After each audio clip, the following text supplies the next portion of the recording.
I think the most pressing issue right now is the stripping of reproductive rights. Feminine hygiene. Accountability. Women's rights and reproductive health. The fear of rejection. People are deciding not to listen to women. I think the most pressing issue is the reproductive health of women being stripped away.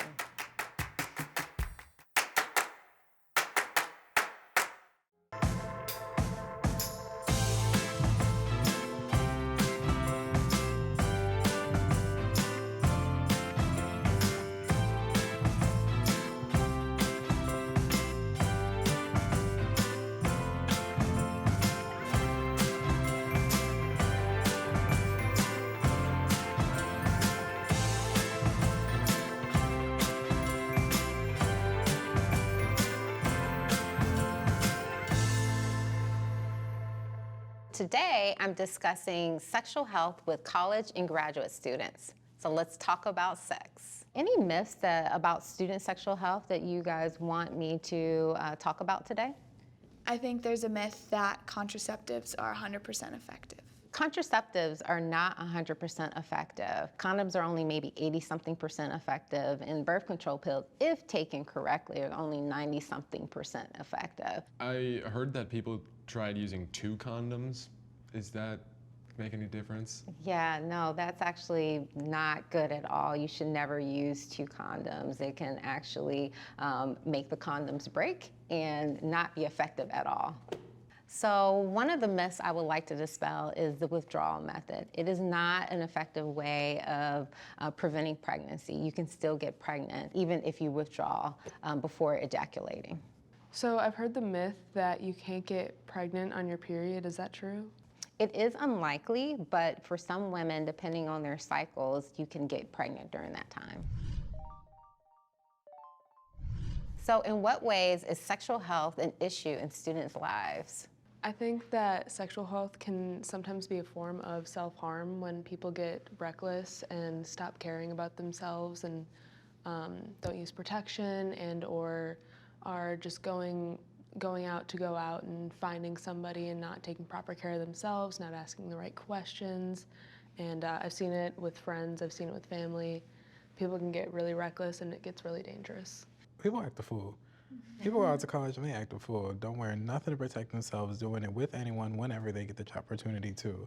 We all know what we're supposed to do, but nobody does it.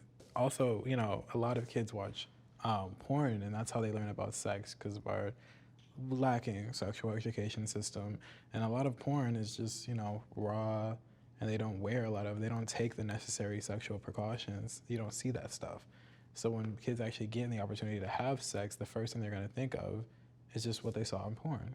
Well, one of the reasons I think that porn has a negative effect on a lot of students is because it's over-exaggerated. A lot of people, if you're new to the sexual experience, you know, you don't realize that it's filmed or it's made to look a certain kind of way, or that this person is enjoying this particular situation and not realizing that it's kind of scripted. I saw a really great quote once that porn is a performance and not a tutorial. Yeah. Yeah, it's very that, especially with our generation. We all know the horrific term hookup culture. We lack emotional connection. Connection. It's like smash and grab, microwave generation. We call it the microwave generation. Everything is hot and fast. That's how I feel like a lot of people end up using sex as like a sort of therapy at a certain point, because it's like a quick high. It's an addiction.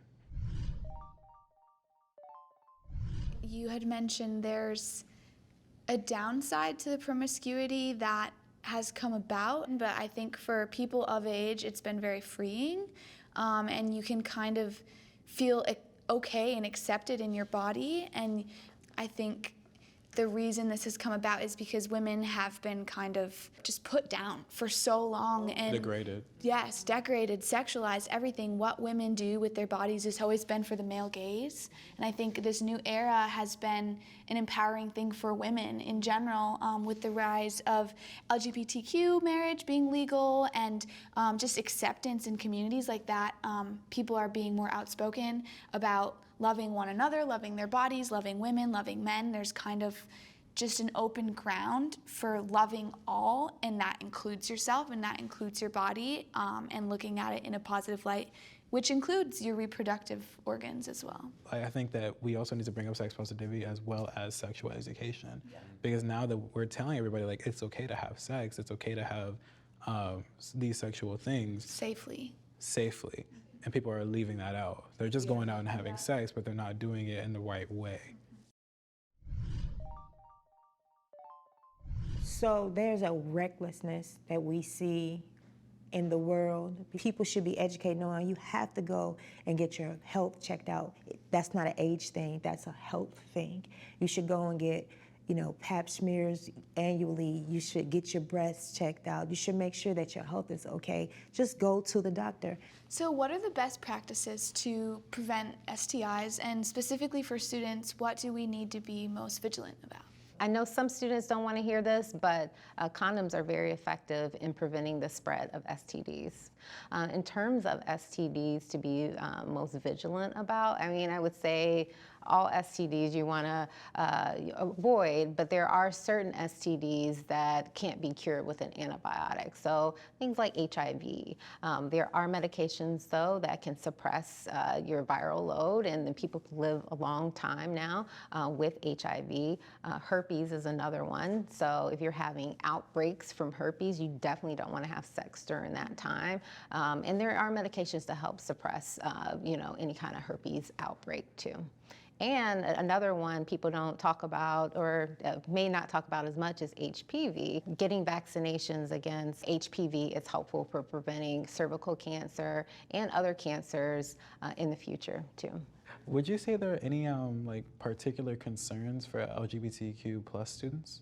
I think bringing up the concern that there's not enough tailored information around sex education in this community is concerning. Some of the same things that we teach people who are not in the LGBTQ plus community also apply in terms of, protecting yourself, getting tested on a regular basis, and then talking to your health professional about ways that you can minimize risk, including things like PrEP, which is pre-exposure prophylaxis, and other ways of preventing other STDs too.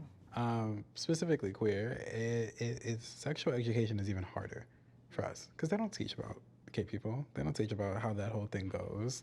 I can't, even if we have sexual education on our campus, which is kind of lacking, and it's hard for a lot of young gay men to figure themselves out and know how to go about sex, because there's so many extra steps and precautions and things to worry about just for being gay. No means no. If you're going to drink, just don't have sex. Especially if you're not with a partner who's long-term. I think it can become very dangerous for both parties. People will take advantage of you. Drugging is a real thing, especially in college. Roofing is at an all-time high. Fentanyl is taking off. It's become an epidemic that's actually really, really scary. And so go out with your people, be safe while you do it, have at least one person know where you are at all times. And it's a sad reality that we have to live like this, but it's the reality, and especially for women, I think you have to be smart about it, and if you're gonna consume alcohol, then know the line. From my perspective as a cis straight man, navigating consent is I don't want to say daunting because it's not the right word. It's not a scary thing. It's just I have learned that it has to be the most cautious I will ever be. Yeah. Just the fact that so many different things can mean no. You just have to pay more attention. I think the most pressing issue right now is the stripping of reproductive rights. I think the most pressing issue right now is hygiene, feminine hygiene.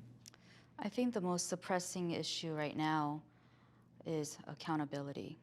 I think right now, especially, the most pressing issue is women's rights and reproductive health. I would also agree with you too, but I also would say the fear of rejection. I'm gonna agree with you guys. I think the most pressing issue is that people are deciding not to listen to women. I have to agree with Paige, would be reproductive health of women being stripped away. To take from a personal story, my roommate and I had very differing views on the Roe v. Wade situation. I am very pro-choice. I've always been very pro-choice. She has always been very pro-life.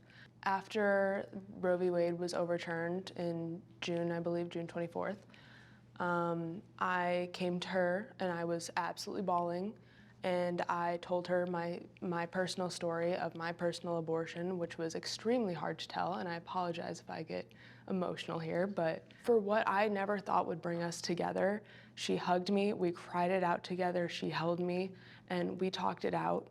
And I think that is what needs to happen, is that women who have had this experience, I beg you, if you are safe and you are comfortable, come forward, talk to the people in your life, explain to them what this means, what it's done for you, how it's affected you. It will absolutely change the way people view it. I think personal stories have a lot of strength in them. The amount of love, the amount of connection that humans have with one another is so, so important, and it needs to be highlighted in times like this. So first, let me say this. I worked at an abortion clinic for 5 years and saw what was done to those fetuses. And I've seen the procedure, and it is unreal. So I don't feel like the government should tell us what we should do with our bodies. However, as a person who had one and who worked in a clinic, I don't believe in it, because if I would have go back into time, would you do it? I know I wouldn't do it, because people give you so much fear and tell you you can't have a baby, and you got to be prepared, and you got to have enough money for a baby, and you're never gonna have enough money for a baby. And I had two, and I was in the same circumstances I had with the third one.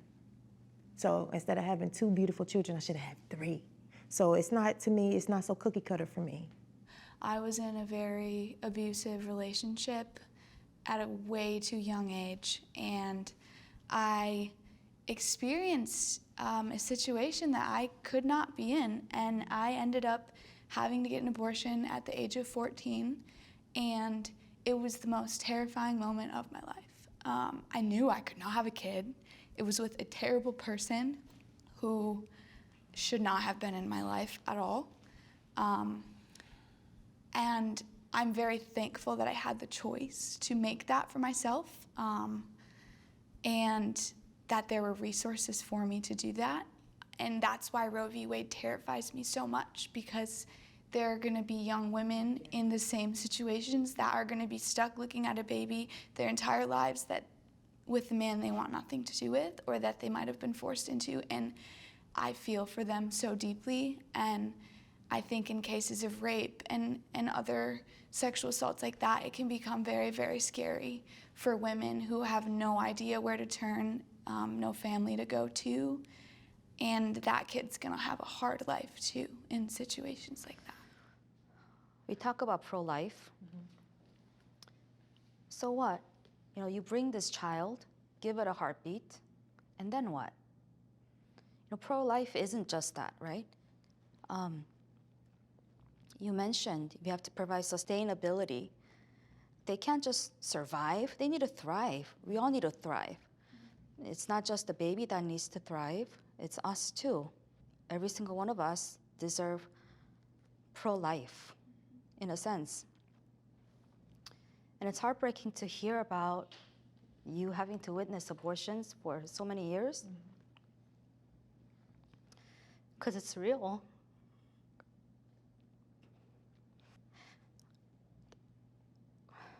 With immaturity, how are we supposed to take care of another life? I have one now at a later age, and it's hard. I can't imagine 14. Only if you had somebody teaching you, guiding you, telling you it's safe to talk about it, safe to rely on them. It's okay to think about other options. Yeah.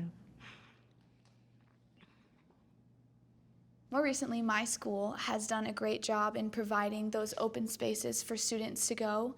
I think just seeing people face to face like this and starting a conversation is huge. The reality is that people learn from other people's experiences and you empathize that way. And you will always be stuck in your ways if you don't hear other people's experiences. So thank you all for opening up to me about sexual health today. Go out there and be safe. All right.